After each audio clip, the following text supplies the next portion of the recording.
Do you freeze up every time that you try to speak German, worried that you'll sound silly? Do you stutter and stammer around when you finally muster the courage to speak German because you made a mistake? The fear of making mistakes is a massive roadblock for many German learners.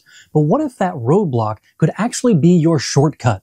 Join me as we uncover how embracing your errors is not just okay, it's the most effective strategy for mastering German. In Batman Begins, Thomas Wayne asks Bruce, "Why do we fall, Bruce?" So we can learn to pick ourselves up.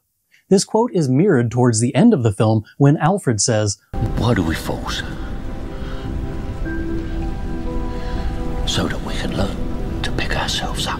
This is exactly why making mistakes in German is not only good for German learning, but necessary. It is an imperative. You must make mistakes when you're learning a language. If you don't make mistakes, you will never progress.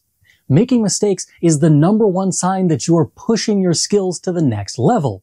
You aren't completely sure what you're doing, so you will mess something up, but you are still pushing forward. That's growth. If you only stay where you're comfortable, you'll never really stretch into real fluency. Every stumble, every wrong word order, every misused case is evidence that you are daring to go beyond what you already know. And this is where the magic happens. When you step outside of your comfort zone, you can create learning opportunities that stick in your brain.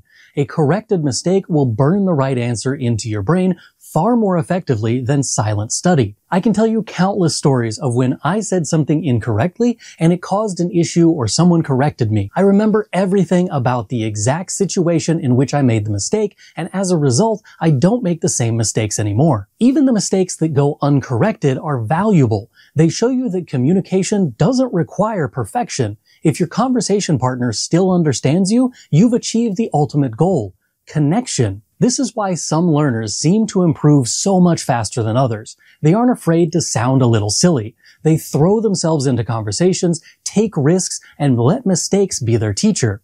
Meanwhile, perfectionists stay stuck waiting until they know enough to finally speak. Spoiler, that day never comes. So here's the mindset shift. Mistakes aren't setbacks, they're shortcuts. Each one is a stepping stone pulling you closer to fluency. Instead of thinking, "I failed," start thinking, "I just leveled up." My challenge for you is, in your next German conversation, aim to make at least 5 mistakes. Don't make mistakes for the sake of making mistakes, but keep count when you do make mistakes. If you aren't making mistakes, you aren't learning. And if you are making mistakes, you're doing exactly what it takes to master German.